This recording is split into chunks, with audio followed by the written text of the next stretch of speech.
una semana, un mes, comenzamos a tener brotes microbiológicos y ni siquiera sabemos por dónde nos está llegando la desviación, ¿no? Y resulta que fue un cambio que evaluó o realizó mantenimiento y que no consideró esta parte de la evaluación de riesgos, ¿no?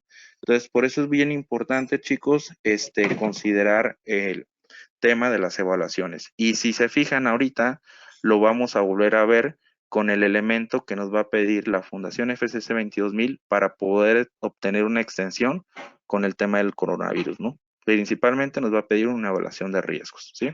Entonces, con estos dos elementos podríamos considerar la estructura de alto nivel que actualmente está tomando lo que es FCC 22000 dentro del sistema y bueno, es uno de los elementos con cual se está enfocando se está enfocando el tema de los cambios, ¿vale?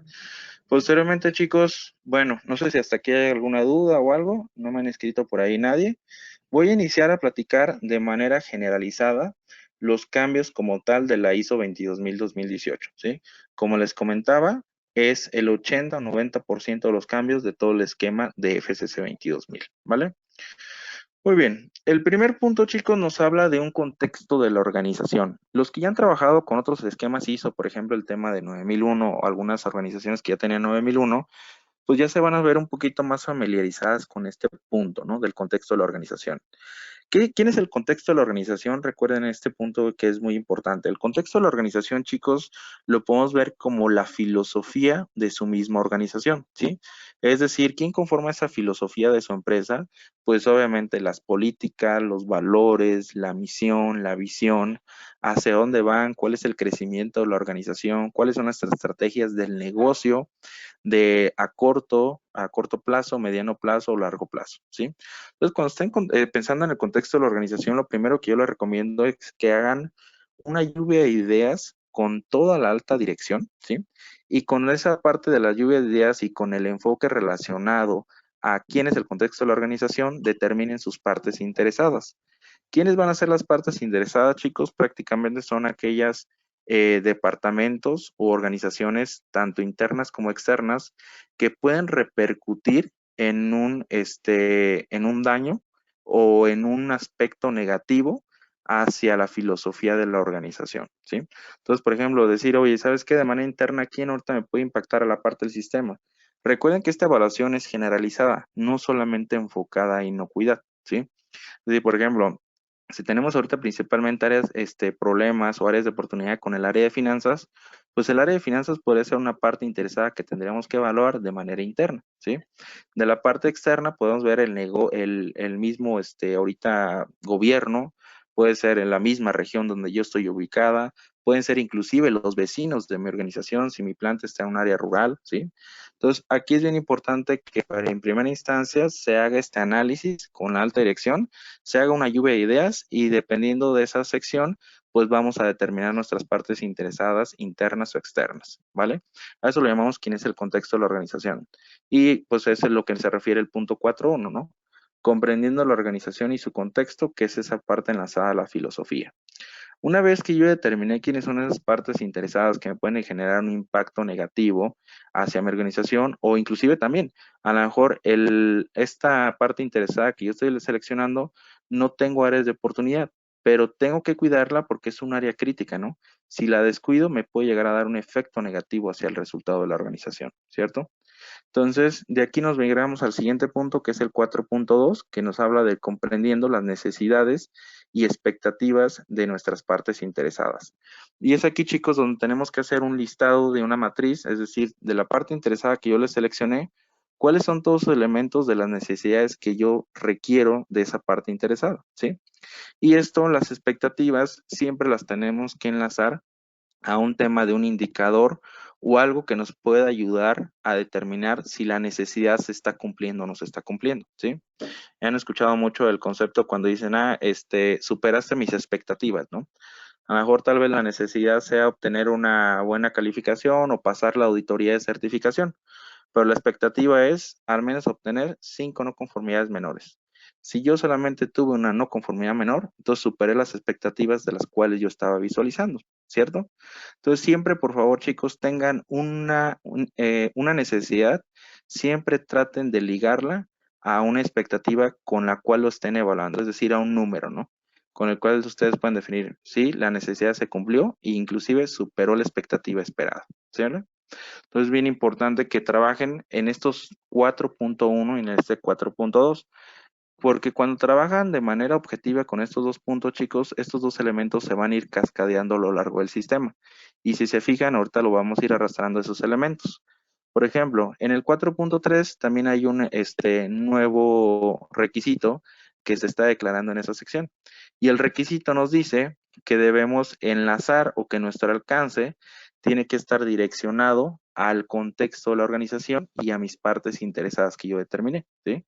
Entonces, por eso es bien importante que trabajemos de manera muy objetiva y muy clara el 4.1 y el 4.2. A otro punto importante, chicos, seleccionen una, dos o tres partes interesadas. No querramos abordar ahorita todo el sistema o todas las partes interesadas, ¿sí? Recuerden, siempre que existe un cambio hay que irlo trabajando paulatinamente, ¿vale? Porque si seleccionamos 10 partes interesadas, la verdad es que nos vamos a llenar de acciones y ni vamos a darle seguimiento a las acciones y ni vamos realmente a mejorar nuestro sistema, ¿sí? Trabajemos con las cosas básicas, trabajemos paso a paso y no tratemos de llenarnos de acciones porque es ahí donde a veces nosotros mismos nos ponemos la soga en el cuello, por ahí dicen, ¿no? Entonces, bien importante que consideren esto. Entonces, dentro del elemento número 4, este es el concepto, ¿no? Y muchas de las veces, chicos, la herramienta principal que se está utilizando para este contexto de la organización y para las partes interesadas es un análisis FODA, ¿vale? Que es una de las herramientas más sencillas y ahorita las básicas que se pueden estar utilizando también para documentar este punto de la cláusula número 4. Voy a leer una duda que por aquí tiene Javier. Dice, ¿en esta evaluación de riesgos tiene que ser negativo exclusivamente como mencionas o puede ser también positivo? No, Javier, también puede ser positivo. A lo mejor todas tus partes interesadas ahorita las tienes en positivo, entonces sacas cuáles serían las más críticas, está trabajando bien la parte interesada, pero ¿qué sucede si llegara a tener una desviación esa parte interesada? A lo mejor eso sí se podría repercutir en un elemento negativo, ¿sí? Pero aquí podemos hacer la mezcla, tanto algún elemento positivo como algún elemento negativo, ¿sí? No es limitada de solamente a conceptos negativos, ¿vale?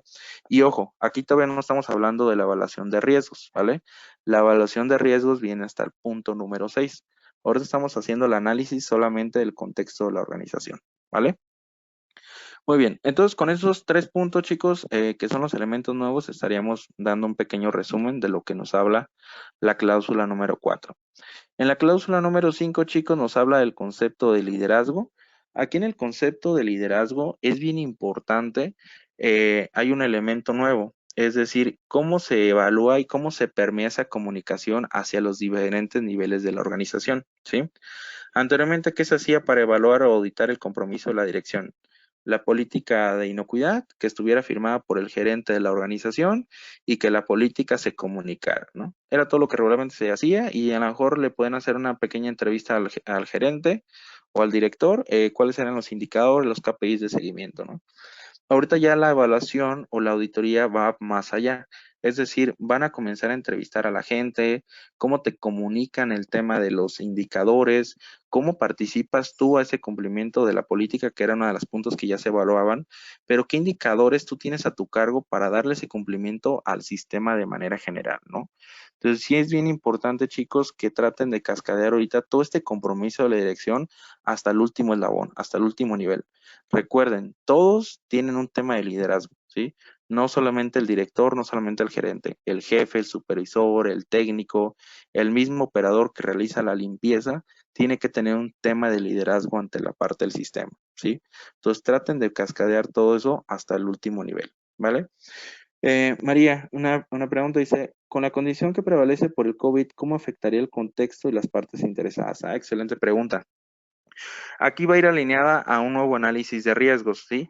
Inclusive, ahorita, este tema del COVID, tú pudieras analizarlo como una parte interesada externa, ¿sí? Y lo puedes enlazar directamente a tu sistema ahorita con las cláusulas que tenemos y lo estarías enlazando al requisito de emergencias o de crisis, ¿vale? Pero aquí, ojo también, tú puedes trabajar o haber definido tu contexto de la organización y a lo mejor lo hiciste en enero, ¿no? Y definiste 3 partes interesadas internas y externas, pero en ningún momento consideraste el tema del coronavirus, ¿sí? Eso no significa que hasta el siguiente año vayas a actualizar tu contexto, ¿sí?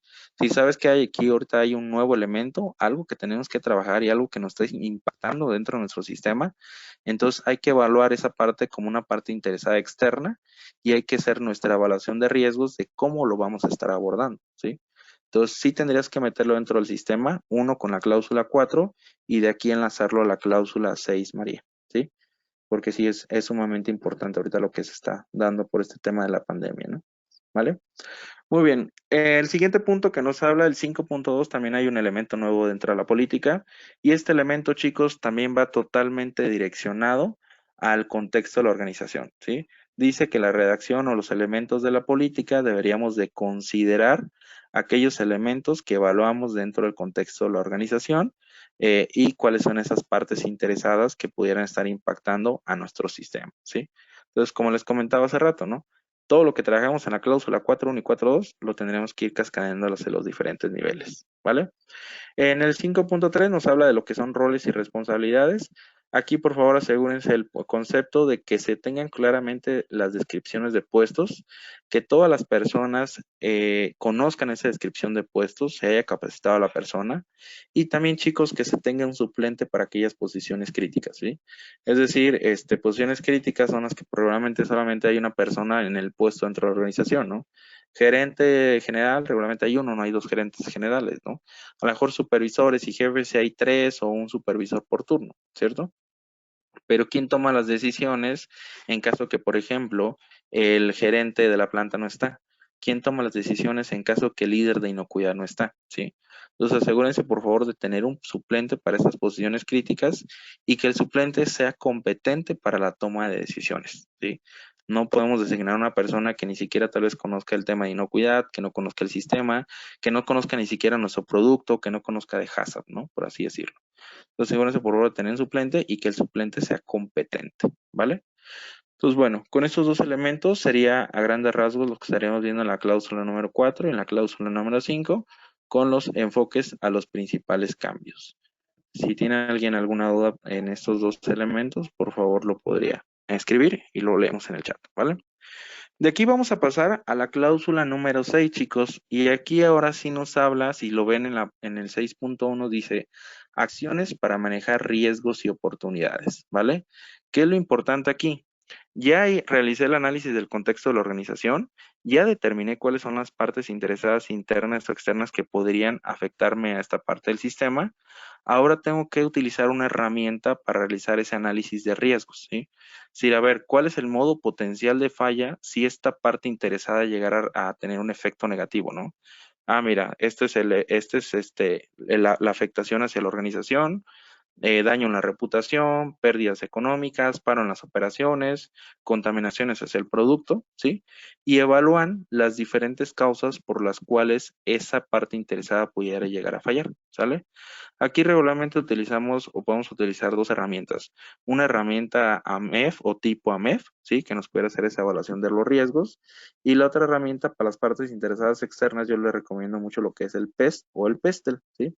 Es la misma herramienta, nada más que si le adicionamos los últimos dos acrónimos, agrega otras dos partes interesadas externas, ¿sí? Este elemento del PEST o PESTEL ya nos da como un enfoque ya más direccionado de qué son los elementos externos que yo tendría que estar evaluando.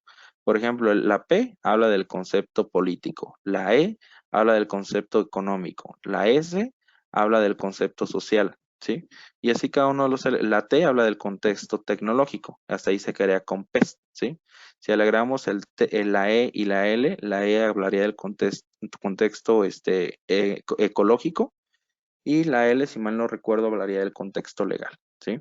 Entonces ya ustedes definen, e inclusive también, si ustedes ¿sabes qué? Bueno, esa es la metodología, pero ya no voy a trabajar con político económico, también está bien, ¿sí? No es limitativo, lo pueden ser tan amplio o tan corto como ustedes lo definen, ¿sí? Entonces aquí es bien importante que las partes interesadas que yo seleccioné en la parte 4 realicen un análisis de riesgos para cada parte interesada. Entonces, si se fijan, pues si yo evalúo ya 10 partes interesadas, voy a tener que hacer 10 análisis de riesgos, ¿ok? Y ojo, otro punto, no se confundan. Este análisis de riesgos no va enfocado a inocuidad